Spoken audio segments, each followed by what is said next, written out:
हिंदू धर्मात एकादशी तिथी भगवान श्री विष्णूंना समर्पित मानली जाते. प्रत्येक एकादशीचे स्वतःचे महत्त्व आहे, परंतु आषाढ शुक्ल पक्षातील भागवत एकादशी विशेष पवित्र मानली जाते. अनेक भागांत तिला देवशयनी एकादशी किंवा आषाढी एकादशी असेही म्हणतात. या दिवसापासून भगवान विष्णू योग निद्रेत जातात अशी धार्मिक परंपरा सांगते. याच दिवसापासून चातुर्मासाचा प्रारंभ मानला जातो. या काळात भक्तांनी अधिक संयम, जप, दान, सेवा आणि सत्कर्म यावर भर द्यावा अशी परंपरा आहे. 2026 मधील भागवत एकादशीचे महत्त्व. 2026 मधील भागवत एकादशी हा भक्तांसाठी श्रीहरीचे स्मरण, नामजप, पूजा आणि आत्मपरीक्षण करण्याचा महत्त्वाचा दिवस आहे. या दिवशी भक्त भगवान विष्णू, माता लक्ष्मी आणि तुळशीचे पूजन करतात. अनेक ठिकाणी हरिनाम सप्ताह, भजन, कीर्तन, विष्णू सहस्त्रनामाचे पठण आणि गीतेचे वाचन केले जाते. शास्त्रांनुसार या दिवशी केलेले जप, दान, पूजा आणि सत्कर्म श्रद्धेने केल्यास त्याचे आध्यात्मिक फळ अधिक मानले जाते. मात्र कोणत्याही धार्मिक फळांविषयीची माहिती ही श्रद्धा आणि परंपरेवर आधारित आहे. भागवत एकादशीचे महत्त्व. भागवत एकादशी आपल्याला केवळ उपवास शिकवत नाही, तर मन, वाणी आणि आचरण शुद्ध ठेवण्याची प्रेरणा देते. या दिवशी भक्तांनी शक्य तितका वेळ श्री विष्णूंचे नामस्मरण करावे.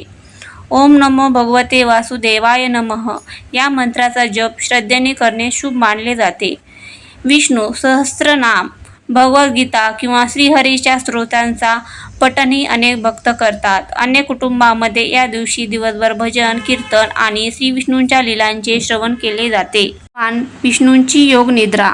धार्मिक परंपरेनुसार भागवत एकादशीच्या दिवशी भगवान विष्णू क्षीरसागरात योग निद्रेत जातात. ही योग निद्रा म्हणजे सामान्य झोप नसून विश्वाच्या पालनाशी संबंधित एक आध्यात्मिक अवस्था मानली जाते. या दिवसापासून चातुर्मास सुरू होतो आणि कार्तिक शुक्ल एकादशीपर्यंत हा काळ चालतो. या काळात अनेक भक्त विशेष व्रत, जप, दान, सत्संग आणि साधना करतात. संयम, सेवा आणि भक्ती यांना कालावधीत विशेष महत्त्व दिले जाते. या दिवशी काय करावे? ब्रह्ममुहूर्तात उठावे. शक्य असल्यास सूर्योदयापूर्वी उठून स्नान करून स्वच्छ व सात्विक वस्त्रे परिधान करावीत. घरातील देवघर स्वच्छ करावे. देवघर स्वच्छ करून भगवान विष्णू आणि माता लक्ष्मीसमोर तुपाचा किंवा तेलाचा दिवा लावावा. भगवान विष्णूंची पूजा करावी. भगवान विष्णूंना पिवळी फुले, तुळशीची पाने, फळे आणि नैवेद्य अर्पण करावा. श्रद्धेने आरती करावी. तुळशीचे पूजन करावे. तुळशीला पाणी अर्पण करून दिवा लावावा. तुळशीसमोर श्री विष्णूंचे नामस्मरण करणे शुभ मानले जाते. मंत्र जप करावा किमान 108 वेळा. ओम नमो भगवते वासुदेवाय नमः या मंत्राचा जप करण्याचा संकल्प करू शकता. विष्णू सहस्त्रनामाचे पठण. वेळ असल्यास विष्णू सहस्त्रनाम किंवा भगवद्गीतेतील काही अध्यायांचे वाचन करावे. गरजूंना मदत करावी. अन्नदान, वस्त्रदान किंवा आपल्या क्षमतेनुसार इतर सेवा करावी. दान हे नम्रतेने आणि कोणतीही अपेक्षा न ठेवता करावे. दिवसभर सात्विक विचार ठेवावेत. राग, मत्सर, खोटे बोलणे आणि वादविवाद टाळून शांत, संयमी आणि प्रेमळ वर्तन ठेवण्याचा प्रयत्न करावा. मित्रांनो, पुढील भागामध्ये आपण जाणून घेणार आहोत या दिवशी काय करू नये, पूजा विधी, उपवासाचे संपूर्ण नियम, तुळशी पूजनाचे गूढ महत्त्व, दानाचे महत्त्व, भागवत एकादशीची पवित्र व्रत कथा आणि शेवटी प्रत्येक भक्तासाठी प्रेरणादायी आध्यात्मिक संदेश. मित्रांनो, भागवत एकादशी हा केवळ उपवासाचा दिवस नाही, तर आपल्या मनातील सकारात्मकता दूर करून भगवान श्री विष्णूच्या चरणी स्वतःला समर्पित करण्याची एक सुंदर संधी आहे.